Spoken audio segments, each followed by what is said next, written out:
भद्रं कर्णेभिः शृणुयाम देवाः भद्रं पश्येमाक्षभिर्यजत्राः स्थिरैरङ्गैस्तुष्टुवांसस्तनूभिः व्यशेम देवहितं यदायुः स्वस्ति न इन्द्रो वृद्धश्रवाः स्वस्ति नः पूषा विश्ववेदाः स्वस्ति नस्ताक्ष्यो अरिष्टनेमिः स्वस्ति no बृहस्पतिर्दधातु।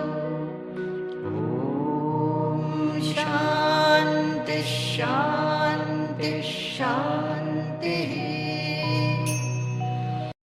For the mind to make strong, we have to put proper nourishment to the mind. So that whenever there is a danger, mind does not yield. The rein should not get snapped whenever there is a difficulty.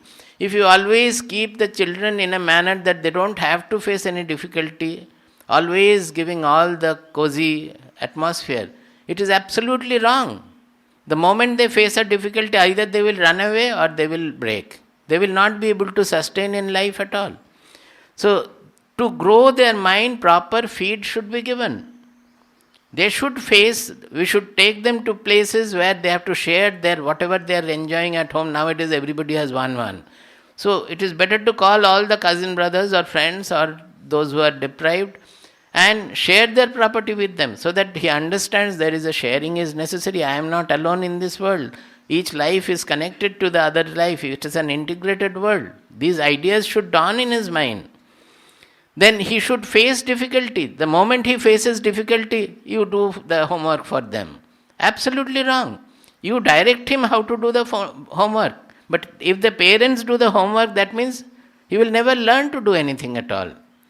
Not only in the school, at home also, whenever there is, suppose he is fearful of something, fearful of ghost, because he will read adventurous books and create all nonsense about the ghost, and he will start seeing ghost, fearful about ghost. Well, you ask him to go and see. One lady was there, even when she was grown up, she was very fearful of dead bodies. And that became a hindrance on the path of, on the spiritual path. In meditation, she would not be able to do meditation properly. Swamiji took her to the old burning ghat of Calcutta, Smashana. And there will always be bodies burning. He took a stick and with the lady he moved from body to body. You push it. What will happen? You push it. Dead body. It's burning. Some has just started burning. Somebody has burnt quite a lot.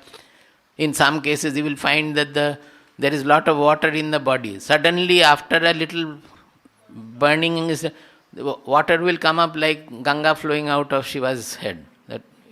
All these things, you have to face it. It is all fact of life. Why should you be fearful of it? So by doing that, she became completely freed of all fear. So we have to face, we have to go through that. So the feed of the mind has to be given to make the mind strong. Without that, the mind cannot be proper, cannot grow properly. Similarly, the intelligence has to be given the proper discriminatory knowledge. That means we have to put the intelligence into analysis, understanding the Shastras. What are we trying to do? If you read the Shastras, you will not have any interest because you will not be able to understand. But what am I trying to do? That helping you to understand. So that when you are also reading or trying to understand, you will apply your intelligence to understand the truth. Without that, how will the intelligence grow? How will the Viveka Buddhi or the discrimination power grow? How will you discriminate between what is right and what is wrong? So each element of our being has to be given the proper nourishment to grow. Then only the chariot will reach its destination. That is what they have told in 4-5 verses. I will not go into all. We will read only the next verse. Yastu vijnanavan bhavati Yastu vijnanavan bhavati Samanaskas sada shuchihi Samanaskas sada shuchihi Satu tat padamapnoti. Satu tat padamapnoti. Yasmad bhuyo na jayate. Yasmad bhuyo na jayate. He said, Sa tu tat padam. Tat padam means ultimate goal, the goal we are talking about. Apnoti. He attains that ultimate goal. Yasmat bhuyaha na jayate. From which he does not have to get born again. Get born again means he goes beyond the causality, that birth and death. That he reaches the truth beyond the ken of duality, ken of causality, where the birth and death does not affect. That means he attains, he knows the immortality of his identity. He becomes immortal, we say. Actually, everybody is immortal, but we don't know. So he comes to realize the immortality of his identity. Who? Yahtu vijnanavan bhavati. Vijnanavan means whose buddhi is connected to the soul. That means viveka buddhi. Vijnanavan means one who is vivekin. Vivekin means the buddhi is not slave to the worldly attraction and repulsion. This you should remember. Viveka buddhi will not understand. The buddhi will be viveka buddhi which is not functioning under the slavery of objective attraction and repulsion. That is called the viveka buddhi or vijnanavan. The person will be called vijnanavan. So one who becomes vijnanavan, samanaskaha, his mind is always attentive. We say that amanaskaha means always inattentive.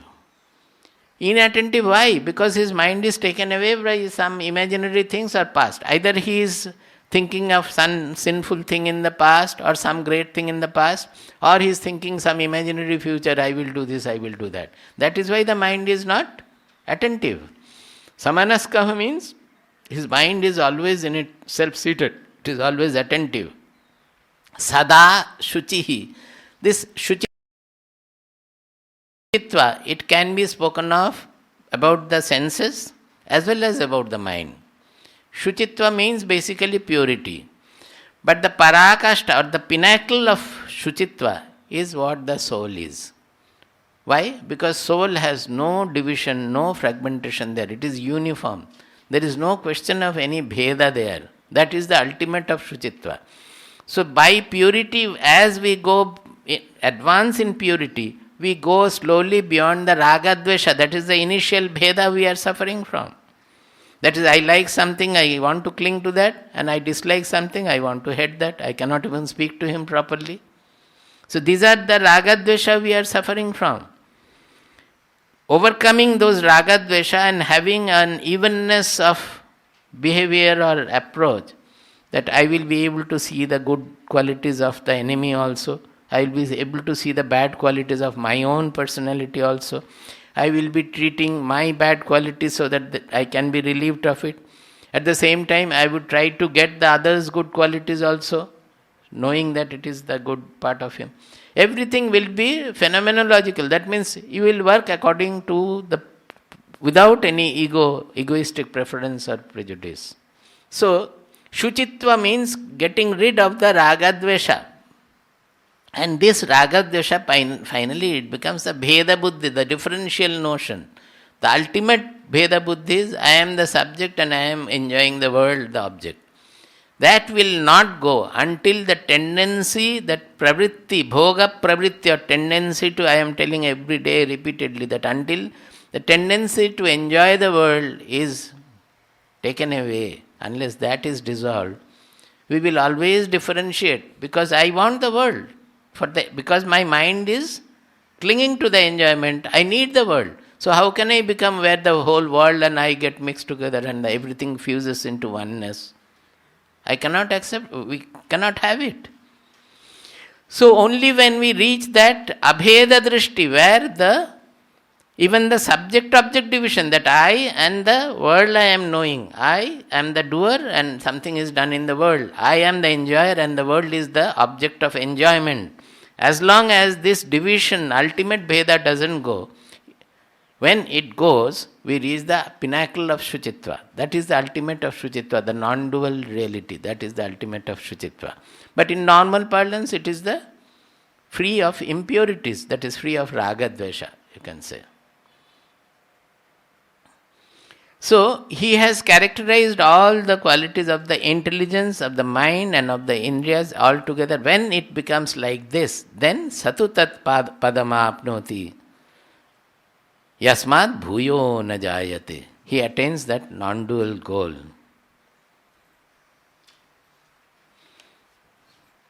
Esha sarveshu we would like to show the other next slide, that slavery and just read it.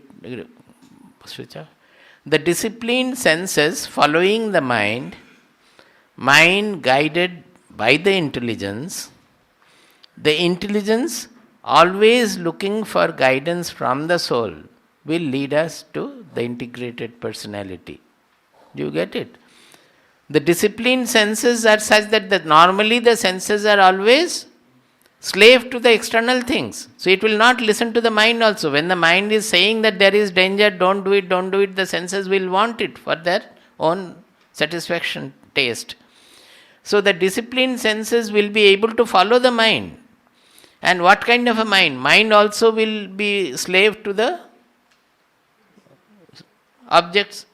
So the mind which is guided by the intelligence, when the intelligence is saying, no, don't take it, the mind doesn't listen. It is after possessiveness. So when the mind is listening to the intelligence, and the intelligence is taking all its directions from the guided by the inner voice, the Viveka Buddhi, the soul. The intelligence then is called the Viveka Buddhi, not Vishaya Buddhi. Vishaya Buddhi means which is always engaged in the object enjoyment. But Viveka Buddhi means which is anchored to the soul, which is always having the right perception. Such combination will lead the chariot straight to the goal. What is the goal? Our own real identity. He says, Yat Vishno Paramam Padam. That there is another verse regarding this. He says, Vijnana Sarathiryastu Manah Pragrahavan Naraha Sodhvanah Paramapnoti Tad Vishnoho Paramam Padam. He goes across the worldliness. Advanaha means world. Saha Advanaha Paramapnoti. He goes across the worldliness. Worldliness means interacting with the world under the clutch of Ragadvesha. We will never go across the world. The world will remain where it is. But the worldliness will go from the mind. The Ragadvesha clutch we will be freed of. Paramapnoti. Tad Vishnoho Paramam Padam. What is that ultimate goal? It is the Vishnu, because as I said, Vishnu, the word means Vyapnoti iti Vishnu, all pervading. That is our real identity. So he attains the all-pervading Atma, his real identity. Even Atma means Vyapnoti, Atati Vyapnoti iti Atma. Only Jivatma we think of, it is association. In association with the body, we feel that it is small. So it is a delusion. The actual Atma is one, all-pervading, even beyond one. Atati Vyapnoti iti Atma is the Vitpatti. Vishnoho Paramam Padam. Now we go to the next one. Esha Sarveshu Bhuteshu Gudhotmana Prakashate. Gudhotmana Prakashate. This sign is called Luptakara sign. Actually it is Gudhaha Atma. So Gudhaha, the Visarga gets dropped because it is followed by A, it becomes O. Gudho, Atma, joined together it becomes Gudhotma. It is written with the Luptakara sign, that Chinna. Esha Sarveshu Bhuteshu Esha Sarveshu Bhuteshu Gudhotmana Prakashate. Gudhotmana Prakashate. Drishyate Tvagraya Buddhya. Drishyate Tvagraya Buddhya. Sukshmaya Sukshmadarshibhihi. Sukshmaya Sukshmadarshibhihi. He says that this Atma is Gudhaha, means hidden. But Sarveshu Bhuteshu, you cannot miss it anywhere, because the whole universe is appearing on this Atma, on this consciousness. There is nothing other than the Atma, nothing other than consciousness. Others are only written with that consciousness. As you write in the air, you write God, you write clock, you write dog. They are all air only. Like that, it is all, there is no parinama srishti, as I said. The whole universe is appearing on the consciousness. The gross things are also consciousness. The subtle things are also consciousness. The mental concepts are also consciousness. There is nothing else. But it is gudhaha. We are not able to see because our Indriya senses are meant to see the all outer objects, small things, fragmented things, variety and all. Na prakashate. That is why it is not easily visible. Why Atma? Even electricity is not visible. What you see is the effect of the electricity. Here it is sound, here it is light, there it is fan. All are electricity only. But has anybody seen electricity ever? It is not seen. You have to infer electricity from all whatever is happening. So it is gudhaha. Like that, the Atma is also hidden. The whole universal perception is because of that. It is the Atma creating the universe, interacting with it, not creating in the usual sense. The creation means it is only an apparential srishti. So, but at the same time, it is not visible easily. But easily means to the eyes or to the sense organs. But it is visible not to the sense organs but to the buddhi. If the buddhi remains always involved, engaged, buddhi remains clinging to the sense organs and following the sense organs, it remains under the slavery of the objectude, then it is not seen.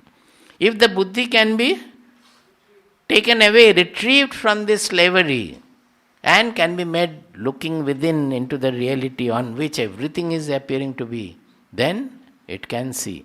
So he is saying it is not visible to the sense perceptions, to the buddhi. What kind of a buddhi? Drishyate means it is seen. Not seen in the sense of seeing, but actually the word we use is ikshate. Ikshate means the vision of buddhi. It is seen with the vision of buddhi. Drishyate tu agraya buddhya sukshmaya sukshmadarshibhi. Agraya sukshmaya buddhya. Tritiya, by. Agraya means which has been sharpened. Normal buddhi, we just use it and you don't use it also. Normally we use only 5% perhaps of the buddhi. Rest of the time it remains idle. It has to be sharpened to see the proper thing in the proper manner. And agraya buddhya sukshmaya sukshmadarshibhi. The buddhi has to be made sharp and subtle. So it is seen by a sukshmadarshi whose buddhi has been made sharp and subtle. It is the Atma is seen by him who has become a sukshmadarshi. Now this subtle also yesterday I explained, whenever we are saying subtler than the subtle, etc., it is not in the objectude. We think that the air is subtler than the table, the space is subtler than the air. These are all in the ken of objectude. Here this subtlety means we have to get back to our own eye, amness, the consciousness, in which the subtle things are appearing and the grossest things are also appearing. So naturally it has to be subtler than the subtlest we can think of. Even if we think of probability wave or something, that is also a concept in the consciousness. The consciousness is revealing that concept. So it is subtler than that. But not in the objective sense, because it is the seer of everything, it is the manifester of everything.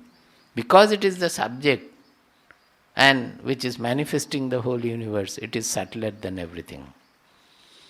Drishyate tu agraya buddhya sukshmaya sukshmadarshibhi. Now we can show that next slide. See, the same thing as we were discussing with the chariot picture. Here we are showing the two phases of our being. Normally, on the right, I don't know whether you are able to read. The top we have written role of self-effort. I had prepared it while explaining the Bhagavad Gita from 6th chapter. Uddharet atmana atmanam.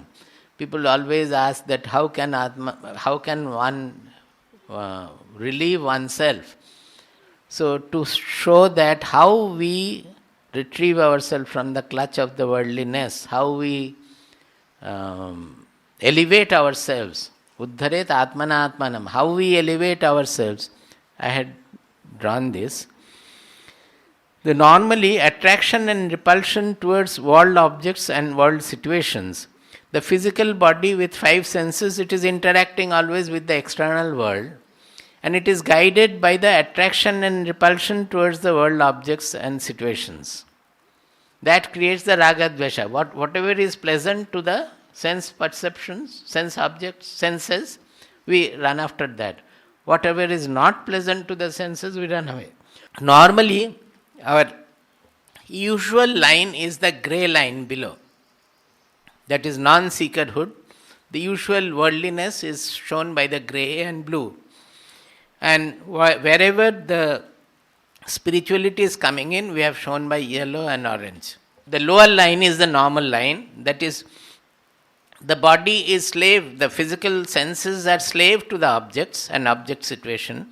Following the senses, the mind is also slave to the objects, because whatever the senses say, the mind goes according to that, following the senses. हाँ वो अच्छा लग रहा है, वो खा लो ज़्यादा जी, कल नहीं मिलेगा, आज जितना है खा लो, थोड़ा सा दवाई ले लोगे, पेट खराब हो गया तो ठीक है फिर भी खा लो. That is, the mind is following it and assisting the senses. Now, following the mind, the buddhi also, because it is connected to the mind, it is always slave to the objective situation. That is, when I am not, how to enjoy, that the buddhi is finally directing the mind. Even a thief is directed by the buddhi. He wants the wealth of another person, which is wrong, but he wants it. So that his buddhi will tell that you do it this way, that way. हमारे अतिथि मंदिर में जैसे सामने पहरेदार सोए हुए है, पीछे से भी सब कुछ चोरी हो गया. That buddhi told him that don't approach through the front, approach through the back and take away. So that is called the Vishaya Buddhi. I have written below, intelligence under the clutch of worldliness. That is the Vishaya Buddhi. Intelligence under the clutch of worldliness. Vishaya means object. That Vishaya Buddhi means which is always slave to the objects. Now this is our normal life. That is why the arrow we have said, life controlled by raga dvesha. Basically we should not say that life controlled by the world. It is by the world situation. But truly we have to understand, when we are seekers we must understand the world has nothing to do there. It is our raga dvesha of the mind which is controlling me. So this is the life under the slavery of raga dvesha. Slave to the world. This is the slavery we are having. The same life has to be transformed so that the life becomes which is anchored in the real identity and controlled by within, not by the outside. Now it is the life is controlled by outside. The same life will be controlled by within. How? The buddhi has to be connected to our real identity. That is, then it is called viveka buddhi. How will you connect it to the real identity? The moment you free it of the slavery and you try to see the truth, the inner voice is always there. We are not heeding it because of the slavery to the world objects.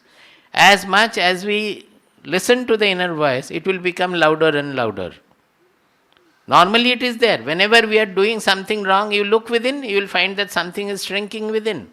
There is within something which is saying that no, this is not the right way. You will feel a lack of strength, you will feel a contraction, you will feel a heaviness within. That is there. The moment, but because we are not heeding it, because we are swayed by the external attraction and repulsion. And we somehow show some excuse to follow that. So when we stop subduing the inner voice, stop that part and listen to it more and more, that am I doing the right? That the same logic will come, the Shreyas and Prayas. That you apply that thumb rule there. Am I doing for Shreyas or for Prayas? There is an expansion, if I do it, mind is expanding, I am feeling strong within, I am feeling lighter within, or I am feeling contracted, I am feeling weak within, I am feeling heavy within. These are the judgments we can say. So as the buddhi becomes more and more connected to the real identity, it starts taking direction from our soul, the master of the chariot, as we said in the previous slide. Now that buddhi will guide the mind. Now the mind also will have to listen to the buddhi. So the mind needs the corresponding purity and nourishment. That food to them, that feed has to be given to the mind. The mind has to be purified. By eliminating through the buddhi it will do. The buddhi will say that this will not lead you to the proper goal. So remove these desires, remove this, become pure, become this, become that, expanded, etc. So the mind will listen to the buddhi, and following the mind, the senses also will follow the mind. So the whole control, instead of being a control of raga dvesha to the worldly objects, becomes a guidance from within to the real goal. So that is the meaning of drishyate tu agraya buddhya sukshmaya sukshmadarshivihi. By constantly discriminating our tendencies, we become sukshmadarshihi. And finally the soul starts getting revealed to us. Sukshmaya sukshmadarshivihi. That chapter is over more or less. It ends with a direction to the seeker. Vivekananda used to recite it always. Uttishtata jagrata Uttishtata jagrata prapya varan nibodhata prapya varan nibodhata kshurasya dhara nishita duratyaya kshurasya dhara nishita duratyaya durgam pathastat kavayo vadanti durgam pathastat kavayo vadanti uttishtata jagrata prapya varan nibodhata uttishtata jagrata prapya varan nibodhata kshurasya dhara nishita duratyaya kshurasya dhara nishita duratyaya durgam pathastat kavayo vadanti durgam pathastat kavayo vadanti kavayaha vadanti, plural. That means all the kavis, they say. Kavi, it means the Krantadarshi. Those, you can say knowers or maharshis, those who see the seers, who see the truth. And they can see what is the consequence of this. They are far seeing. Kavi means Krantadarshi, who can see